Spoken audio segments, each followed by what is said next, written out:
صلى الله عليه الصلاة والسلام خيركم من تعلم القرآن وعلمه أو كما قال النبي صلى الله عليه الصلاة والسلام আল্লাহ তাআলার দরবারে লাখো কোটি শুকরিয়া। আল্লাহ তাআলা আপনাকে আমাকে দিনের এক মহতি উদ্দেশ্যে কিছু কথা শোনার এবং বলার জন্য দ্বীনি এই মজলিসে নিয়ে আসছেন। শুকর আদায় করি আলহামদুলিল্লাহ। এবং আপনাদের প্রতি আমি শুকর জ্ঞাপন করি, আপনারা দীর্ঘ সময় যাবত আলোচকদের আলোচনা শুনতেছেন নিজেদের জীবনকে সাজানোর জন্য। তেমনি ভাবে এই এলাকার একটা বড় বাগান যেটার নাম মাহাদুর দিরাসাতুল ইসলামিয়া ওয়া দাওয়া ওয়া আয়াশা তমিজউদ্দিন ক্যাডেট মাদ্রাসা।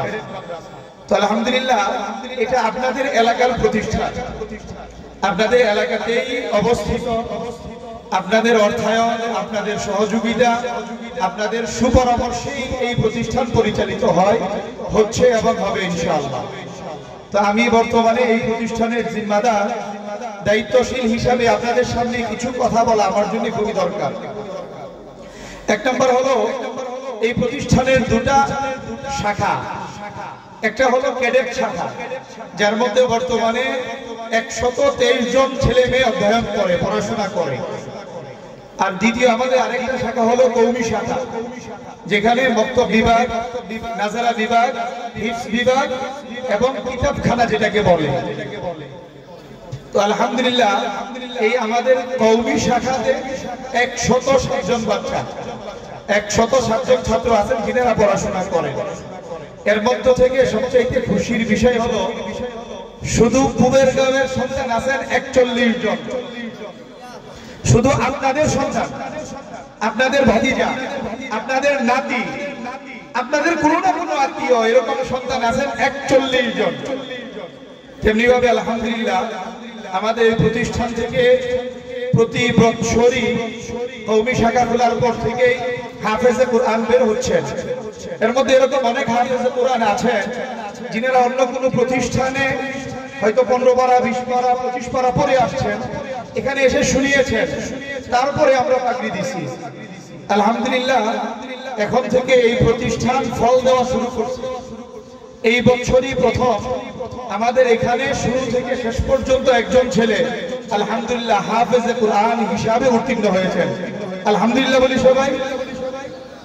আর আল্লাহ তাআলার উপরে আশা এবং ভরসা রেখে বলতে পারি আগামী বছর আপনাদেরই এলাকার সন্তান 4 জন হাফেজে কোরআন হবে ইনশাআল্লাহ, যদি আল্লাহ তাআলা শামিলে হাল করেন, আল্লাহ তাআলা যদি তৌফিকের মধ্যে রাখেন। তো এটা হলো এলাকার জন্য খুশখবরি এবং খুশনসিবি যে একটা এলাকায় প্রতিষ্ঠান হওয়ার পরে আমার সন্তান এই প্রতিষ্ঠান থেকে হাফেজে কোরআন হয়, আমার সন্তান এই প্রতিষ্ঠান থেকে সহিভাবে কোরআন কিভাবে পড়তে হবে তা শিখে। এলাকায় প্রতিষ্ঠান হওয়ার কারণে আমার সন্তান কোরআনের তরজমা শিখে আলেম হওয়ার ধাপ সে অতিক্রম করতে পারে। তো আলহামদুলিল্লাহ এটা সবটাই হচ্ছে শুধুমাত্র আপনাদের পরামর্শ, আপনাদের সুচিন্তা আর আপনাদের সহযোগিতার মাধ্যমে। এবং আমি আশা রাখবো আপনাদের কাছে ভবিষ্যতেও সামনেও আপনারা আপনাদের এই সুপরামর্শ, আপনাদের দিক নির্দেশনা, আপনাদের সহযোগিতা সবটাকে আপনারা বহাল রাখবেন।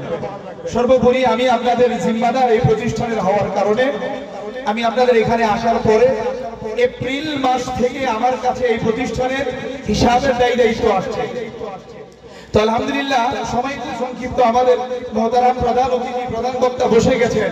আমি হয়তো সব বলতে পারবো না, সংক্ষিপ্তভাবে 2-1টা মাসের কথা আমি শুনিয়ে দিচ্ছি। আলহামদুলিল্লাহ আমি এখানে আসার পর থেকে আমাদের হিসাব বিভাগটাকে সম্পূর্ণ আলাদা করে দিয়েছি। প্রতিটা টাকা, প্রতিটা পয়সা, প্রতিদিনের বাউচার প্রতিদিন আলাদা আলাদা ভাবে করা হয় এবং এটাকে সপ্তাহ যাওয়ার পরে চেক দেওয়া হয়, মাস যাওয়ার পরে প্রতিটা বাউচার এবং মাসিক হিসাব টেনে প্রতি মাসের হিসাব প্রতি মাসে মাদ্রাসার কর্তৃপক্ষের কাছে পেশ করা হয়। আলহামদুলিল্লাহ আমার কাছে এখানে খাতা আছে যেখানে প্রতিষ্ঠান প্রধানের যিনি দেখাশোনা করতেছেন ওনার সাইন সম্বলিত প্রতি মাসের হিসাব আমি দেখিয়ে ওনার কাছ থেকে সাইন নিয়ে নিই। তো আলহামদুলিল্লাহ আমার কাছে দায়িত্ব আসার পর থেকে এপ্রিল মাসে আমি শুধু সংক্ষিপ্তভাবে শুনিয়ে দিচ্ছি বোর্ডিং বাবদ ব্যয় হয়েছিল ৬০,৪৫০ টাকা, বেতন বাবদ সেখানে ব্যয় হয়েছিল ১,০৫,৮৪০ টাকা, কারেন্ট বিল বাবদ ৬,৫১৬ টাকা। এই এপ্রিল মাসে আমাদের আয় ছিল ১,৭২,৮০৬ টাকা, আর আমাদের ব্যয় ছিল ১,৭৫,৭৬৩ টাকা।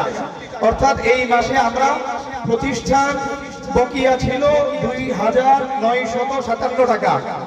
পরবর্তী মাস মে মাস, এই মাসে আমাদের বোর্ডিং বাবদ ব্যয় ছিল, আয় ছিল ৮১,২৯০ টাকা, ব্যয় ছিল ৮১,৯৫৭ টাকা। আমাদের এই মাসটা ছিল ঈদের মাস, ঈদের বোনাস সহ বেতন ছিল ১,৫১,০২০ টাকা। তেমনি ভাবে কারেন্ট বিল ছিল ১৪,৩৯১ টাকা।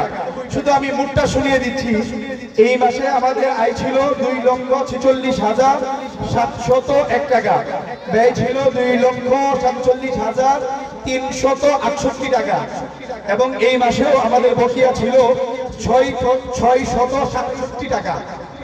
আলহামদুলিল্লাহ, আমার এখানে প্রতি মাসে যারা দান করেন এর মধ্যে কিছু দান আসে মাসিক, তো আলহামদুলিল্লাহ সবচেয়ে বড় শুকর আল্লাহ তাআলা। পাশাপাশি আমাদের এই বুবেরগাঁওয়ে সন্তান এবং এই বুবেরগাঁওয়ের সূর্য পুরুষ জনাব নুরুল হক প্রধান সাহেব, উনি প্রতি মাসে আমাদের প্রতিষ্ঠানে ৯ বস্তা চাউল দেন আলহামদুলিল্লাহ। পাশাপাশি আমাদের এরকম আরো ৯ বস্তা চাউল ক্রয় করতে হয়। আমাদের বর্তমানে বোর্ডিং এ খাবার খায় ৭০ জন বাচ্চা খাবার খায়। এর মধ্যে একটু মিসক্যারেজ আছে। গতকালকে যিনি কথা বলেছিলেন উনি ১৭ জন এতিম শব্দ ব্যবহার করেছিলেন। মূলত ১৭ জন ফ্রি খান, যাদের সম্পূর্ণটা ব্যয় বহন করে প্রতিষ্ঠান। এর মধ্যে ১৭ জনই এতিম এমন না, ১১ জন এতিম, ৬ জন অসহায়, যারা সম্পূর্ণ ফ্রি খায়। এর পাশাপাশি এরকম আরো অনেকেই আছেন যিনারা খাবার বাবদ মাত্র ৪০০ টাকা দেয়, এমন অনেকেই আছেন খাবার বাবদ মাত্র ১,০০০ টাকা দেয়, এমন অনেকেই আছেন যারা ১৫০০ টাকা দেয়, খাবার বেতন উভয়টা সহকারী, সম্পূর্ণ মাসিক প্রতিও প্রদান করে। এরকম ছাত্র আমাদের মাত্র ২ জন। তো আলহামদুলিল্লাহ, বাকি অর্থের যোগান সেটা আপনাদের মাধ্যমেই হয়।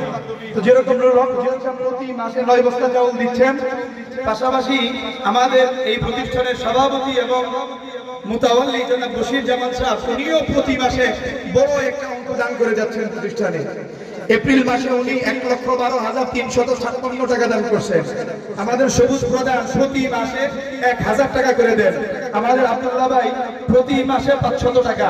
এবং এপ্রিল মাসে আমরা আল আমিন ইতালি প্রবাসী, ওনার থেকে একটা বড় সড়ো বাজার পাইছি, যেটা সম্ভাব্য মিনিমাম ৩০,০০০ টাকা, কমাচ কম উনি নিজে ক্রয় করে তারপরে দিচ্ছেন।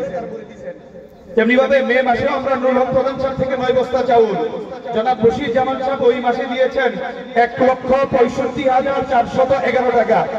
তেমনি ভাবে সদর প্রধান আমাদের পশ্চিম পাড়া, উনি ওই মাসে দান করছেন ১০,০০০ টাকা। সবুজ প্রধান ১,০০০ টাকা, আব্দুল্লাহ ভাই ৫০০ টাকা। আবার সবুজ প্রধান ১ বস্তা ডাউল। বাকি অর্থ আমাদের ছাত্র এবং ছাত্রদের বেতন এবং খোরাকি থেকে। তেমনি ভাবে আমাদের জুন মাস হয়তো বলা সম্ভব হচ্ছে না, সময় খুব কম, আমি আর ৩ মিনিটে শেষ করতেছি। আমাদের জুন মাসের আয় ছিল ২,০৪,৯৭৯ টাকা, আমাদের ব্যয় ছিল ২,১৬,০৮২ টাকা। এখানেও আমরা বকিয়ে, এইখানেও আমাদের বকিয়া রয়ে গেছে। তেমনি ভাবে আমাদের জুলাই মাসে আমাদের আয় ছিল ২,২৭,৩৭৯ টাকা, আর আমাদের ব্যয় ছিল ২,৩৬,৩২৯ টাকা। এই মাসেও আমরা বকিয়া। এর পরবর্তী মাস আমাদের আগস্ট, সেখানেও আমাদের আয় ছিল ২,০৭,৭৪৯ টাকা।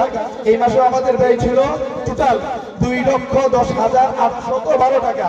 তো আলহামদুলিল্লাহ, হুজুর বসে গেছেন, আমার এখানে প্রতি মাসকে মাস মাসিক হিসাবও করা আছে। পাশাপাশি আমার যেই বইয়ের ভিতরে আমরা নোট করি, আমরা প্রতিদিনের যেটা সেটাও আমরা সংরক্ষণ করি, মাসিকটাও আমরা সংরক্ষণ করি। আলহামদুলিল্লাহ, এই এলাকার যে কোনো সন্তান যার ইচ্ছা হয়, যদি কারো মনে চায় আমাদের প্রাতিষ্ঠানিক পড়াশোনা, আমাদের হিসাব শিকার যদি কারো দেখার ইচ্ছা থাকে, আপনাকে সব সময় অফিসে ওয়েলকাম। আপনি আসবেন, চা খাবেন, দেখবেন, এটাই আপনার কাছে আশা রাখি। পাশাপাশি আপনি প্রতিষ্ঠানকে অগ্রগতি করার ক্ষেত্রে আপনি সুপরামর্শ দিবেন এবং অগ্রগতির ক্ষেত্রে আপনি আপনার সাধ্য মতো সহযোগিতা করবেন, এটাই আপনার কাছে আশা রাখি। আল্লাহ তাআলা আমার কথাগুলা যেগুলো আমি সংক্ষিপ্ত বললাম, আরো কিছু আমার ইচ্ছা ছিল বলার, কিন্তু সময়ের সংক্ষিপ্ততা এবং হুজুর বসে গেছেন, বেয়াদবি হবে দীর্ঘ সময় কথা বললে, এই জন্য আমি বাড়ালাম না। তবে এতটুক আশা, এতটুক আপনাদের কাছে আশা, আপনারা এই প্রতিষ্ঠানের জন্য একটু দোয়া করবেন, দোয়া করবেন আল্লাহ তাআলার কাছে যেন এই এলাকার যত মুরতাগানে কেরাম আছেন এবং যারা জীবিত আছেন ওনারাও একদিন কবরে যাবেন, আল্লাহ তাআলা যেন এই প্রতিষ্ঠানের উসিলায় এই এলাকার মুরতাগানে কেরামকে যেন কবরে শান্তিতে রাখেন, কবরে যেন আসানির সাথে রাখেন। আলহামদুলিল্লাহ, সর্বশেষ একটা কথা, আমরা আলহামদুলিল্লাহ এই এলাকার মুরতাগানের জন্য প্রতিদিন হুজুর আলাদাভাবে এক খতম কোরআন পড়াই, প্রতিদিন 8টা থেকে 8টা 45 পর্যন্ত, অর্থাৎ আমাদের এখানে হাফেজের সংখ্যা কমাজ কম হলেও 50 জন, তার মধ্যে থেকে 30 জনকে আমরা এক এক পারা করে ভাগ করে দিই। ভাগ করে দেওয়া আছে সিস্টেম, 20 থেকে 22 মিনিট সময় লাগে, আমরা 30 মিনিট আগে শুরু করি, 20 থেকে 22 মিনিটে কোরআন খতমটা শেষ করি, বাকি 7-8 মিনিট আমরা দোয়া করে এশারের জামাত আদায় করি। তো আলহামদুলিল্লাহ, এটা একমাত্র করি এই এলাকার মুরতাগানে কেরাম যারা অন্ধকার কবরে তাদের জন্য। ইনশাআল্লাহ এই প্রতিষ্ঠান যতদিন থাকবে, আমি যতদিন আছি, আমার আসাদের কেরাম যতদিন আছে, ইনশাআল্লাহ এই এলাকার মুরিব্বিয়ানে কেরামের জন্য ইসালে সওয়াব পৌঁছতেই থাকবে ইনশাআল্লাহ। ইনশাআল্লাহ আল্লাহ তাআলা আমাকে আপনাকে সকলকে দ্বীনের জন্য কবুল করে নেক, পাশাপাশি এই প্রতিষ্ঠানকে কিয়ামত পর্যন্ত কবুল করে নেক। যারা সহযোগিতা করতেছেন, দান করতেছেন, সাদাকা করতেছেন, আল্লাহ তাআলা প্রত্যেকের দান সাদাকাকে কবুল করে নেন। পাশাপাশি আমার হাতে মাহফিলের সম্পূর্ণ হিসাবও ছিল এই মুহূর্ত পর্যন্ত, সময় সংক্ষিপ্ততার কারণে বলতে পারি নাই, তবে ইনশাআল্লাহ আজকে রাতের পরে আগামীকাল দুপুরের আগেই এই প্রতিষ্ঠানের যিনারা পরিচালনা কমিটিতে আছেন প্রত্যেকের কাছেই আগামীকাল পর্যন্ত মাহফিলের যত আয় ব্যয় সম্পূর্ণটা আমি পৌঁছে দিব প্রত্যেকের কাছে ইনশাআল্লাহ। আল্লাহ তাআলা আমাদেরকে কবুল করুন। ওয়া আখিরু দাওয়ানা আলহামদুলিল্লাহি রাব্বিল আলামিন।